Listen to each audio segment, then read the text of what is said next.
자, 이 시간에 하나님께서 우리에게 주신 말씀, 우리 함께 보도록 하겠습니다. 오늘 우리에게 주신 말씀은 누가복음 17장 1절로 4절까지 말씀입니다. 말씀 함께 보겠습니다. 누가복음 17장 1절부터 4절까지입니다. 예수께서 제자들에게 이르시되 실족하게 하는 것이 없을 수는 없으나 그렇게 하게 하는 자에게는 화로다. 그가 이 작은 자 중에 하나를 실족하게 할진대 차라리 연자 맷돌이 그 목에 매여 바다에 던져지는 것이 나으리라. 너희는 스스로 조심하라. 만일 내 형제가 죄를 범하거든 경고하고 회개하거든 용서하라. 만일 하루에 7번이라도 내게 죄를 짓고 7번 내게 돌아와 내가 회개하노라 하거든 너는 용서하라 하시더라. 아멘. 자, 오늘 우리에게 주신 이 말씀을 가지고 주님이 가르쳐 주신 용서라는 제목으로 말씀을 나누고자 합니다. 말씀을 나누기 전에 한 두어 가지 광고 말씀을 좀 드리고 말씀을 전하고자 하는데요. 먼저 첫째는 지난 수요일부터 어제 토요일까지 저희 어머님 장례가 있었어요. 그래서 장례 기간 동안에 많은 분들이 또 오셔서 저희 어머님 소천하시고 천국 환송하는 그 길을 함께 축하해 주시고 또 기도해 주셔서 너무너무 감사하다는 말씀을 좀 드리고자 합니다. 어쨌든 저도 여러분도 우리 모두가 신앙생활을 하는 이유는 천국을 가기 위함이잖아요. 우리 주 예수 그리스도의 거룩한 신부가 되어서 천국에 가서 영원토록 우리 주님과 살기 위함이지 않습니까? 그렇죠?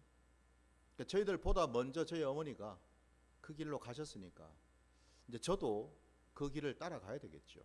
어쨌든 이 자리를 빌어서 이 모든 장례 절차 가운데에 또 기도해 주시고 섬겨 주신 분들에게 감사의 말씀을 전하고요. 그 다음에 두 번째 드릴 말씀은 이제 사실은 이제 오늘 저녁부터인데 오늘 저녁부터 화요일 저녁까지 그 파주에 있는 나눔 영성원에서 특별 또 성회가 진행이 됩니다. 그래서 이제 저희는 주일을 보내고 월요일부터 해서 수요일까지 그 성회에 좀 참여하려고 합니다. 그래서 여러분들 이 기간 동안에 각자 가정에서 예배를 좀 드리시기를 부탁을 좀 드리겠습니다. 자, 그러면은 이제 말씀을 우리가 함께 나눠야죠. 오늘 우리가 함께 읽은 이 짧은 본문 말씀 속에 참 예수님께서 상당히 엄중한 말씀을 우리에게 하고 계십니다. 오늘 본문 말씀 그 첫 절 17장 1절 말씀을 잠시 보게 되면은 예수께서 제자들에게 이르시되 실족하게 하는 것이 없을 수는 없으나 그렇게 하게 하는 자에게는 화로다라는 말씀을 하십니다.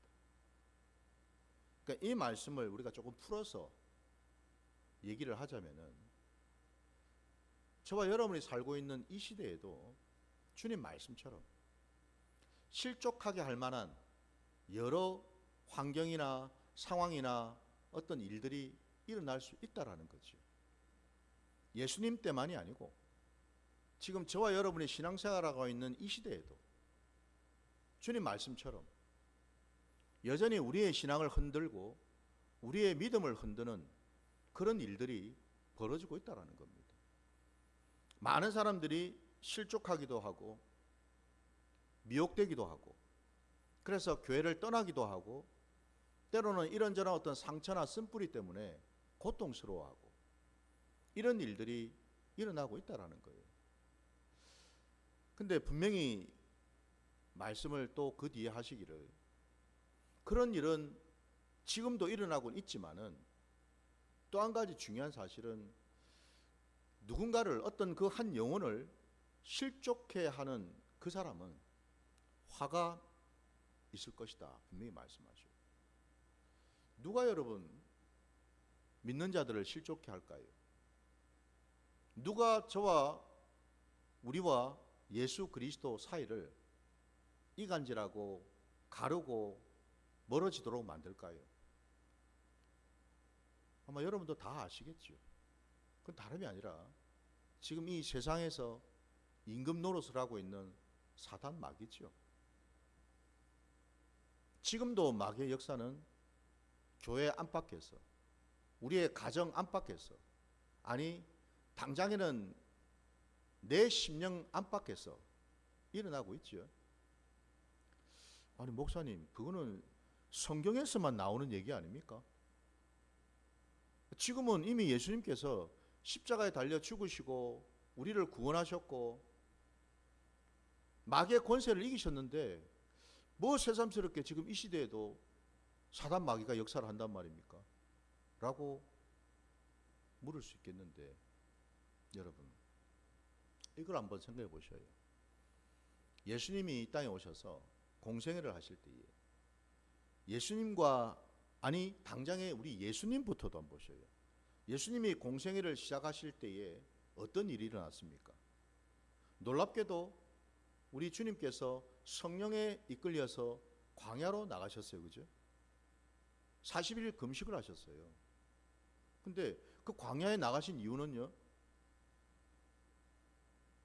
사단 마귀 앞에 서기 위함이었습니다. 사단 마귀에게 세 가지 시험을 받기 위함이었습니다. 무엇 때문에? 우리 주님은 하나님이시잖아요. 하나님의 아들 되시잖아요. 곧 그 말은 우리 주님은 창조주시잖아요. 모든 것들은 다 하나님으로부터 지음받은 피조물 아닙니까? 심지어는 사탄 마귀조차도. 그러면 아니 어떻게 창조되신 하나님이 피조물인 사단 마귀 앞에 가서 사단 마귀로부터 시험을 받을 수 있을까요? 그 반대로 하나님이, 창조주 하나님이 피조물인 존재들에게 시험을 할 수 있는 건 이건 이해가 되는데, 그 반대로 창조되시는 하나님이 어떻게 피조물에게 시험을 받느냐 이 말입니다. 그 이유가 뭘까? 그 이유는 딱 하나이죠. 우리 주님은 이 땅에 오신 까닭은 우리를 위해서 오셨죠. 다시 말씀드려서 첫사람 그 아담이 어찌 되었습니까? 에덴 동산에서 하나님께서 분명히 먹지 말라고 한 그 선악을 알게 하는 나무의 그 열매를 결국 먹게 됨으로써 모든 그 이후에 인류가, 모든 인생들이 다 죄악 가운데 들어가게 되었죠. 하나님과 완전히 끊어지게 되었잖아요. 멸망으로 갈 수밖에 없는 그런 존재가 되었잖아요. 바로 그 첫사람 아담이 실패한 그 자리, 사단 마귀로부터 시험을 받아가지고 걸려 넘어져서 실족해서 하나님 말씀에 순종하지 못하고 결국 하나님 말씀을 거역하고 죄를 진 그 자리, 바로 그 자리에 지금 와 계셨다라는 거예요. 왜? 둘째 아담으로 오신 우리 예수님은 첫째 아담이 한 그 실패를 똑같이 반복하지 아니하시고 그 사단 마귀를 이기셔야만 하니까. 믿으십니까 여러분? 우리가 아는 대로 우리 주님은 사단 마귀의 그 세 가지 시험을 능히 말씀으로 물리쳐 이기셨죠. 승리하셨다라는 것. 우리 예수님조차도 이 땅에 우리처럼 육신을 입고 오셔서 제일 먼저 받으신 일이 사단 마귀로부터 시험을 받으셨다. 이것뿐이겠습니까 여러분? 예수님과 함께 했던 그 제자들을 한번 보셔요. 그들이 늘 여러분 은혜롭고 늘 성령 충만하고 그랬나요 여러분? 아니죠. 베드로가 여러분 예수님께서 제자들 앞에서 십자가에 지실 것을 전했을 때 그 베드로가 어찌했습니까? 절대로 예수님이 십자가를 지어서는 안 된다라고 항변을 했죠. 예수님의 멱살을 잡고 막 흔들면서 절대 그리 될 수는 없습니다. 내가 그렇게 하지 못하도록 막을 겁니다라고 했잖아요. 그때 우리 예수님이 뭐라 말씀하시던가요? 베드로야 내 뒤로 물러가라 하셨나요? 아니죠. 사단아 내 뒤로 물러가라 하셨어요. 너는 나를 넘어지게 하는 자로다. 네가 하나님의 일을 생각지 아니하고 사람의 일을 생각하는구나 말씀하셨어요. 심지어는 여러분 사단 마귀는 예수님과 늘 함께 다녔던 제자에게도 와서 시험을 하고 실족해 하는 일을 하더라는 겁니다. 그러면 저와 여러분도 다를까요? 다르지 않죠. 우리들도 여러분 아직까지 우리가 예수 그리스도로 말미암아 십자가의 그 공로로 구원은 받았어요. 그러나 또 한편으로는 우리는 여러분 아직 내 옛사람이 남아있죠. 그 옛사람이 남아있기 때문에 날마다 우리는 십자가에 못 박아서 죽어야 하거든요. 근데 사단 마귀는 어떻게 하겠습니까? 우리로 하여금 옛사람이 죽지 못하도록 방해를 하겠죠. 여러분 예수를 믿는다라는 게 뭘까요? 이 땅에서 예수를 믿으니까 여러분 모든 것이 다 형통하고 모든 것이 소원 성취가 이루어지고 술술술 잘 되던가요?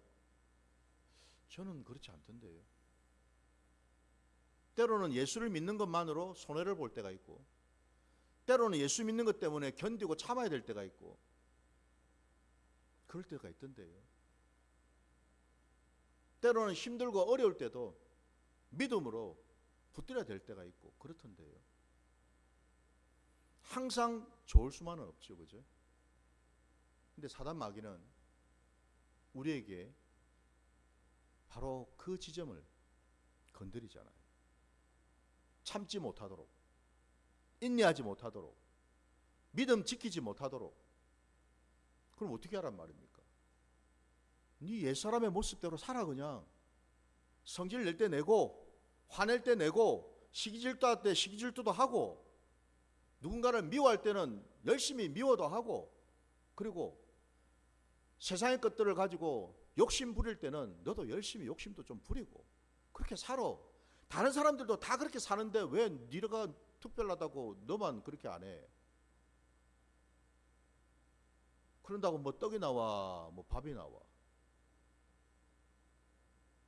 너도 좀 얕게 살아. 응? 좀 고집을 부리면서 욕심도 좀 부리면서 그렇게 살아. 한마디로 뭐예요? 예수님께서 우리에게 하신 말씀하고는 정반대로 주님이 우리에게 하신 말씀이 뭡니까? 누구든지 나를 따라오려거든. 그 누구든지는 저도 그렇고 여러분도 우리 다 해당되죠. 지금 이 영상으로 방송을 보시는 모든 분들이 다 해당이 돼요. 예외가 없이요. 주님이 그렇게 말씀하십니다. 누구든지 예외 없이 나를 믿고 따라오려고 한다면 반드시 해야 될 것이 있는데 그게 바로 자기를 부인하고 자기 십자가를 지고서 따라오라 말씀하셨죠.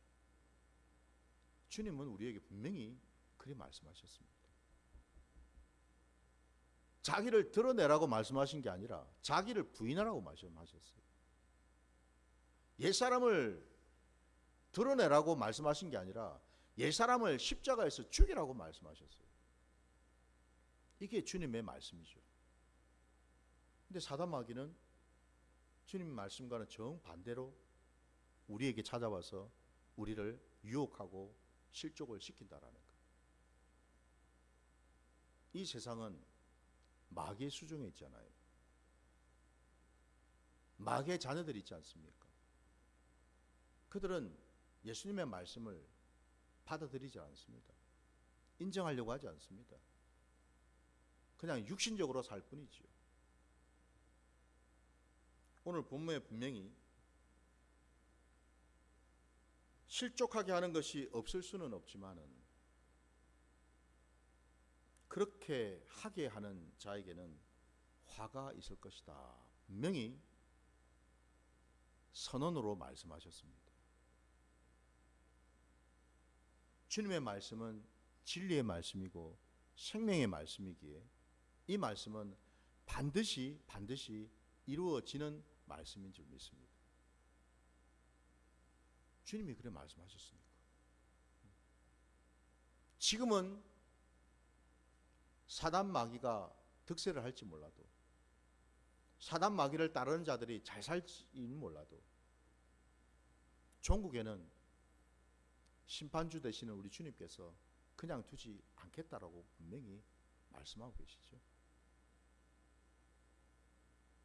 더 나아가서 오늘 본문에 여러분 3절 말씀에 너희는 스스로 조심하라고 말씀하셔요.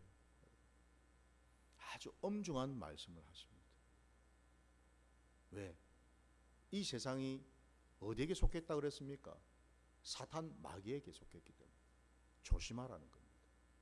우는 사자와 같이 늘 삼킬 자를 찾아서 사단 마귀가 쫓아다니니까.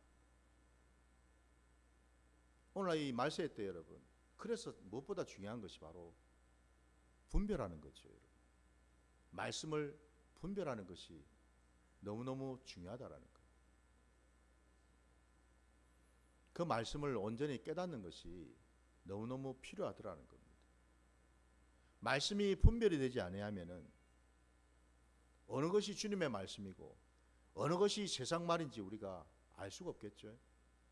얼마든지 여러분 놀라운 게 성경을 보니까 사단 마귀의 입에서도 하나님의 말씀을 인용하고 있어요. 아까 예수님을 시험할 때 그런 말 하지 않았습니까? 그죠? 그럼 여러분 무엇으로 우리가 저 말이 하나님의 말씀인지 사단이 쳐놓은 덫인지를 분별할 수가 있겠어요? 겉으로는 잘 드러나지 않아. 왜? 성경에도 분명히 사단 마귀가 광명한 천사처럼 위장을 하고 우리에게 나타난다고도 말씀하고 있으니까. 겉으로 보기에는 천사와 같이 보입니다. 근데 아니죠, 그죠? 겉으로 보기에는 선한 목자처럼 보여요. 근데 속을 들여다보니까 누굽니까? 목자가 아니라 일이 늑대와 같은 자라는 거죠, 그죠? 겉으로는 얼마든지 가문이설로 사탕발림으로 위하는 척, 도우는 척 얼마든지 할 수 있어요. 그럼 뭘 가지고 우리가 분별할 것인가? 결국 말씀이죠.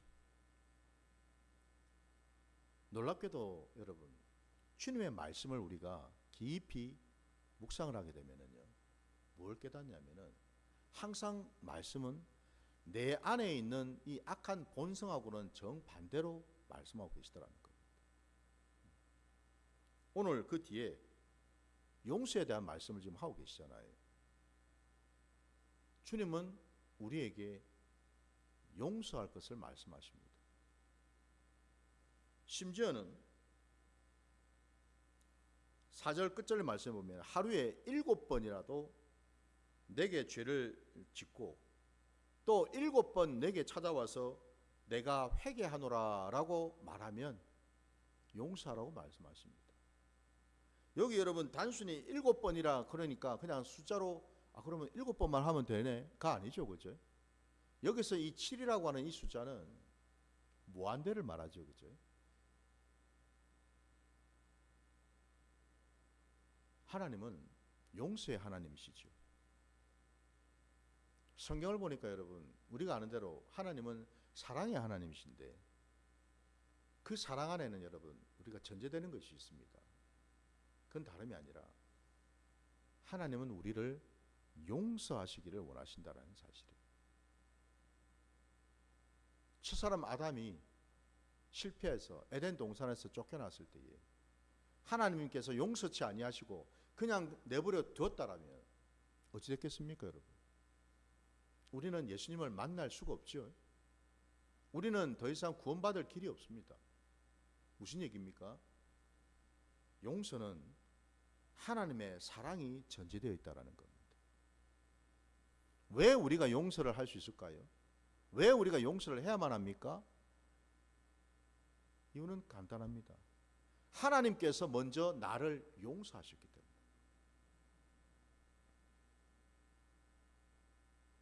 내가 죄인 되었을 때, 주님을 믿기 전에, 주님을 온전히 내가 받아들이기 전에 나도 주님 앞에 죄인으로 살았다라는 겁니다.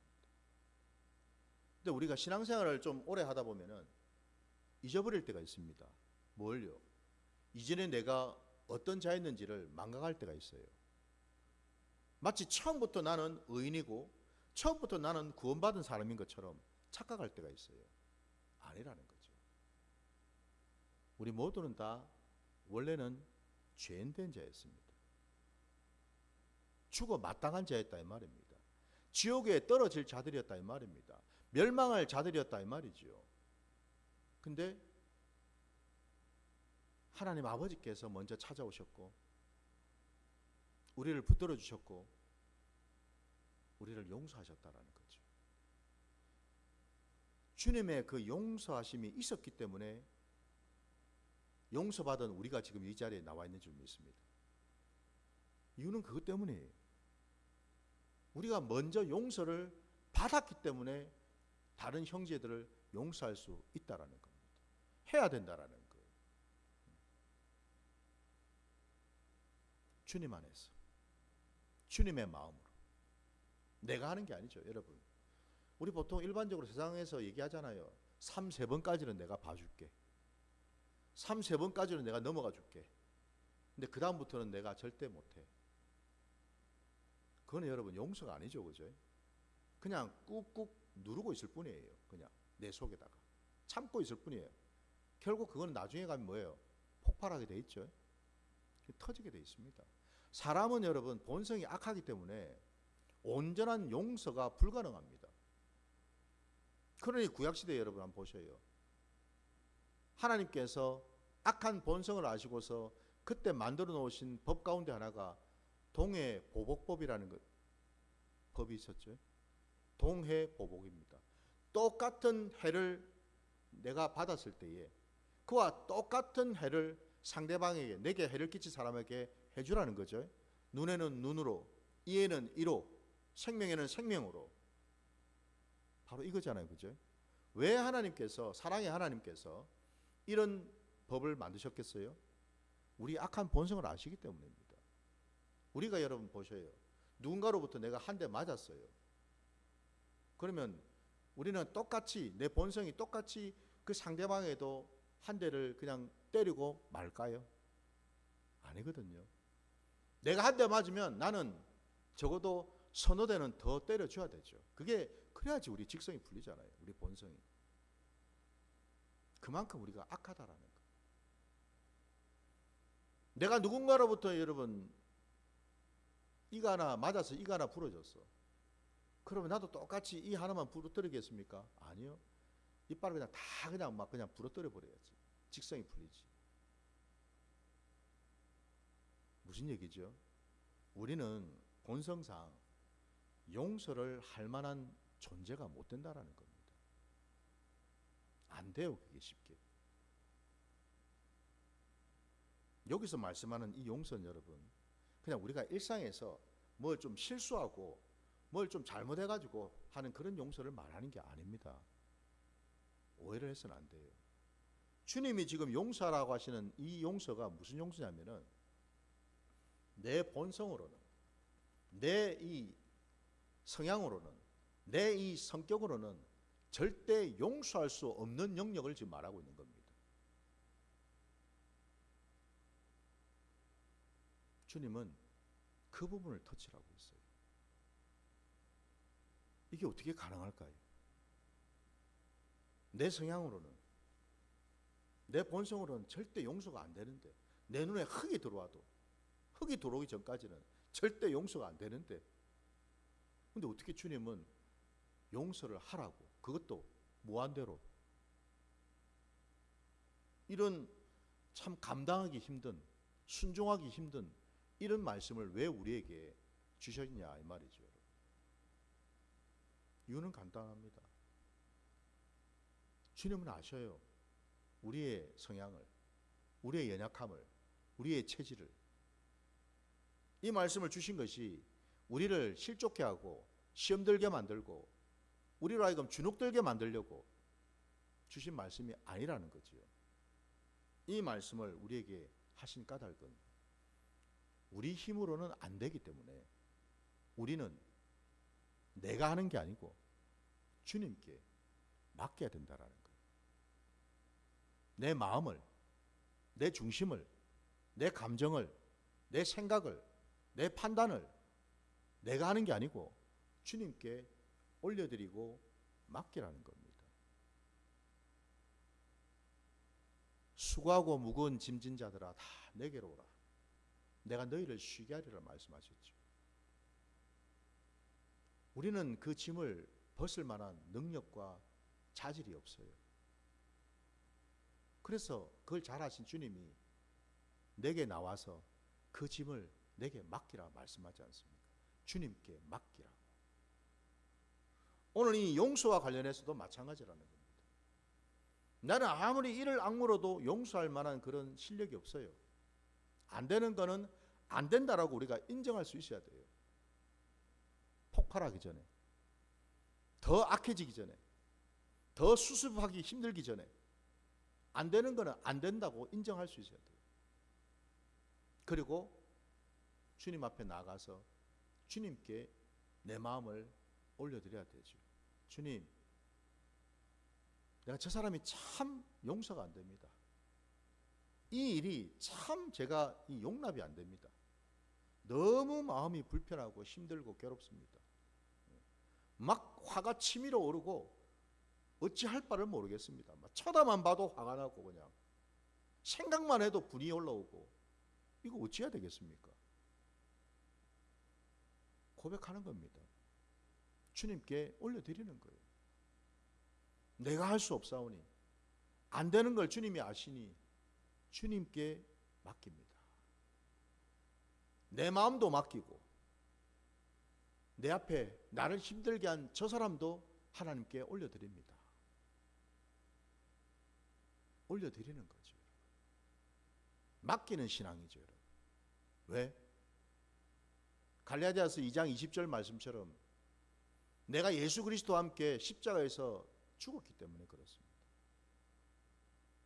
많은 사람들이 착각을 합니다. 내가 구원받았으니까 지금부터는 이제 나는 룰루랄라 하면서 옛사람으로 살아야지. 똑같이. 또 아니죠.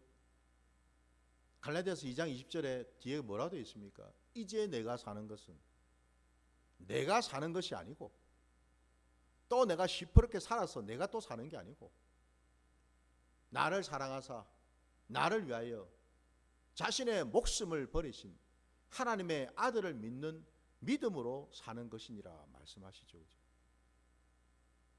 그 말은 즉슨 뭐예요? 이제 내 인생의 주도권은 내게 있지 않다라는 뜻이에요. 내 인생의 주인은 더 이상 내가 아니라는 뜻이에요. 내 감정의 주인은 내가 아니고 내 생각의 주인은 내가 아니고 내 판단의 주인은 내가 아니고 누구란 말입니까? 주님이시라는 겁니다. 우리의 발걸음도 우리가 뭔가를 바라보는 것도 내 손을 뻗어서 뭔가를 하는 그 모든 것들이 다 뭐예요? 이제는 주님으로부터 말미암는다라는 거죠. 그렇죠? 그래서 오늘 말씀처럼 이 7번이라도 회개하면은 용서하라는 이 말씀이 가능할 수 있다라는 거죠. 분명히 여러분 우리가 용서를 할 때도 말씀처럼 단서가 있습니다. 여러분 형제가 내게 잘못을 했는데도 그냥 아무렇지도 않게 그냥 있다면은 그건 그도 하나님 앞에 범죄하는 거잖아요. 근데 오늘 말씀에는 그가 죄를 짓고 난 다음에 어떻게 했다고 그랬습니까? 회개하며 이라고 했습니다. 이게 전제가 되는 거죠. 그도 회개해야죠. 그도 회개할 수 있도록 우리가 기도해야죠. 그냥 미워하고 증오하고 그 상대방이 나를 힘들게 했던 저 상대방이 뭐가 잘못되었으면 우리는 본성이 어떻습니까? 아이고 꽃이다. 아이고 잘됐다. 막 속이 시원하다. 막. 내 절이 될 줄 알았어. 아이고 하나님은 정말 살아계시는 게 맞네. 이게 우리 본성 아닙니까 여러분? 그게 아니라는 거죠. 내가 주님 안에서 주님이 내 인생의 주인이 돼서 사신다라는 말은 그 사람조차도 내가 판단하는 게 아니고 주님께 맡기는 거죠. 맡기는 거죠. 왜 하나님께서 여러분 우리 인생에서 때로 공고하고 힘든 어떤 일들을 겪게 하실까요? 단지 우리를 괴롭게 하시려고 고통 가운데 두시려고요? 아니라는 겁니다. 우리를 훈련하시려고, 우리를 연단하시려고. 그 이유는요, 우리를 온전한 자녀로 삼으시려고. 바로 그것 때문입니다. 그 말인즉슨 내게 해를 끼치고 악한 일을 저지른 그 사람을 보면서 하나님은 지금 나를 바라볼 뿐만 아니라 그 사람도 보고 있다는 거예요. 내가 지금 그 사람을 바라보면서 어떤 생각을 품고 있고 어떤 말을 하고 있고 어떤 행동을 하는지를 하나하나 눈여겨보신다는 거예요. 하나님이 기뻐하시는 일을 하고 있는지, 말을 하고 있는지, 생각을 하고 있는지, 아니면 하나님과 상관없이 하나님과 멀어진 그런 것들을 하고 있는지. 나도 그렇지만 상대방도 마찬가지라. 그래서 나도 그 사람도 결국 다 하나님의 주권 안에 있는 거죠. 그죠? 하나님의 주권 안에 있다는 겁니다. 나도 올려드리고 그 사람도 올려드리고. 그래서 그가 회개한다면, 주님의 은혜로 그가 회개 자리로 나간다면 우리는 그를 용서해야 한다는 거죠. 주님께서 나를 용서하시고 품으셨던 것처럼 나도 그를 용서해야 한다는 거죠. 그 반대도 마찬가지 아니겠습니까, 여러분? 오늘 말씀에는 용서하라는 말씀이 있지만 거기에 여러분 더 들어가 보면은 용서를 구하는 것까지 다 포함되어 있습니다. 내가 항상 여러분 피해자이기만 하겠습니까? 이 땅을 살다 보면 나도 누군가에게 가해자 노릇을 할 때가 있거든요. 나도 모르게. 그래서 우리는 피해자일 수도 있지만 가해자일 수도 있다는 사실을 항상 잊어서는 안 된다는 거예요. 그러면 나 역시도 그죠? 용서를 하는 위치일 뿐만 아니라 용서를 구해야 되는 위치일 수도 있다는 사실이죠. 그러니까 이것조차도 내 힘으로는 안 되잖아요. 입이 떨어집니까? 안 떨어지지. 주님이 하셔야지. 주님이 그 환경을 열어주시고 상대방의 마음을 만져주시고 이럴 때 그게 가능하지 않겠어요, 여러분? 용서를 하고 용서를 구하는 이 모두가 다 주님의 주권 안에 있음을 기억하시고 이제는 자꾸만 내가 뭘 하려고 하는 그런 습관을 끊어야 될 줄 믿습니다. 우리가 이 땅에서 신앙생활을 하는 이유는 딱 하나입니다. 날마다 주님을 닮아가기 위해서입니다. 그 말은 즉슨 뭐예요? 내 안에 있는 주님과 닮지 않은 것들, 원치 않는 것들을 날마다 끊어내는 작업이기도 하다라는 뜻이죠. 그죠? 이 훈련을 저도 여러분도 늘 해야 되는 줄 믿습니다. 바로 그 자리까지 나가시는 저와 여러분이 되시기를 주의 이름으로